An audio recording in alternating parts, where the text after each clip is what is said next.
saya Neng Siti. Saya datang dari Pondok El Hasi, akan berdakwah di panggung aksi.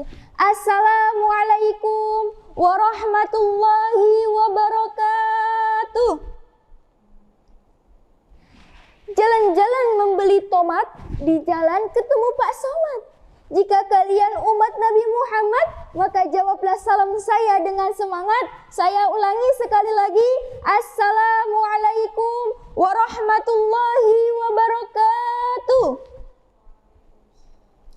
Alhamdulillahi rabbil alamin. Alladzi khalaqnal insana min sulalatin min tin, thumma ja'alnahu nutfatan fi qararin makin, fa khalaqnan nutfatan 'alaqatan, fa khalaqnal 'alaqata mudghatan, fa khalaqnal mudghata 'idhaman, fa kasawnal 'idhama lahman, thumma ansha'nahu khalqan akhar, fa tabarakallahu ahsanul khaliqin.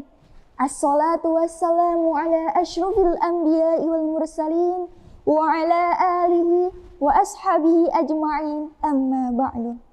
Wa qala Allah ta'ala fil Qur'anil Karim, a'udzu billahi minasy syaithanir rajim. Bismillahirrahmanirrahim. La in syakartum la azidannakum wa la in kafartum inna 'adzabi lasyadid. Al-ayah. Sahabat aksi yang berbahagia, Allah pasti akan terus-menerus menguji kita. Ini menandakan bahwasanya di kehidupan ini ujian yang Allah berikan itu beraneka ragam ujian.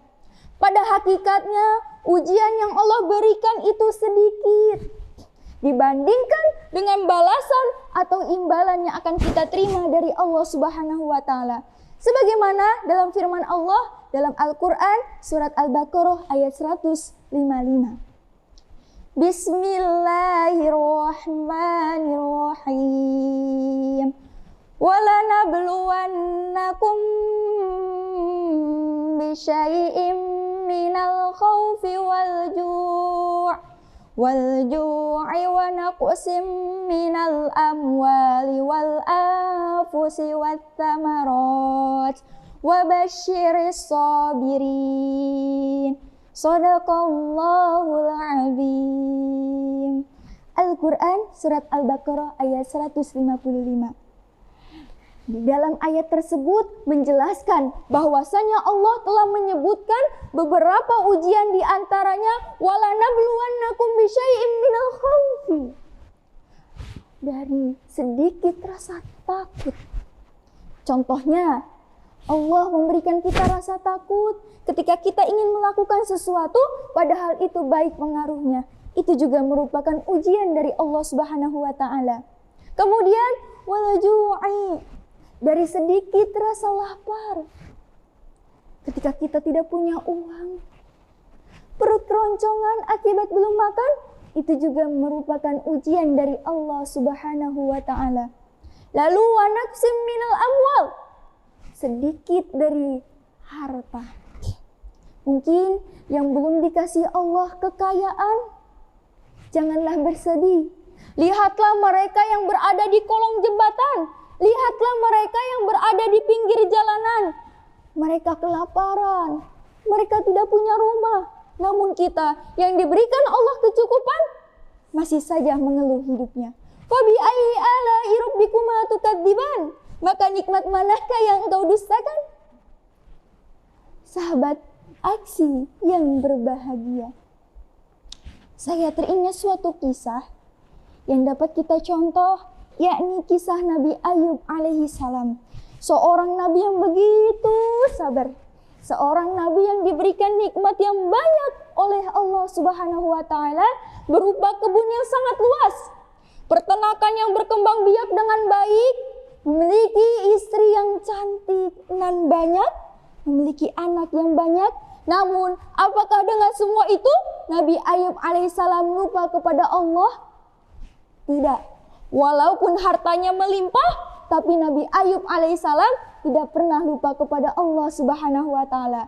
Hingga akhirnya Allah pun menguji Nabi Ayub alaihissalam dengan membakar semua perkebunannya, mematikan semua peternakannya, anak-anaknya meninggal dunia, dan Allah pun memberikan Nabi Ayub sebuah penyakit yang sangat menjijikan sehingga tak ada yang ingin mendekatinya. Bahkan istri-istrinya meninggalkannya kecuali satu, yakni Sayyidatina Rahmat. Hingga akhirnya Nabi Ayub bersama istrinya mengasingkan diri di sebuah gua. Namun, apakah dengan semua ujian tersebut Nabi Ayub alaihissalam murka kepada Allah? Tidak. Nabi Ayub tetap taat kepada Allah Subhanahu wa taala. Setelah bertahun-tahun Nabi Ayub diuji, Allah pun mengembalikan hartanya dan mengangkat penyakitnya. Kembalilah Nabi Ayub yang tampan. Masya Allah, begitu sabarnya Nabi Ayub alaihi salam. Sahabat aksi yang berbahagia. Dari kisah tersebut dapat kita ambil kesimpulan. Allah pasti akan menguji kita sesuai dengan kemampuan kita. Dan apabila kita diuji oleh Allah Subhanahu wa taala, maka ingatlah Allah Subhanahu wa taala. Dan apabila kita diberi kenikmatan oleh Allah Subhanahu wa taala, maka banyaklah bersyukur kepada Allah Subhanahu wa taala. Insya Allah, dengan kita bersyukur kepada Allah, dengan kita mengingat Allah, maka hidup kita akan tenang, tentram, dan bahagia. Jika ingin bahagia, ingat Allah Ta'ala. Hidup akan sengsara jika melupakannya. Jalan-jalan ke Bekasi, cukup sekian, terima kasih. Saya Eneng Siti, mohon pamit undur diri. Wabillahi taufik wal hidayah.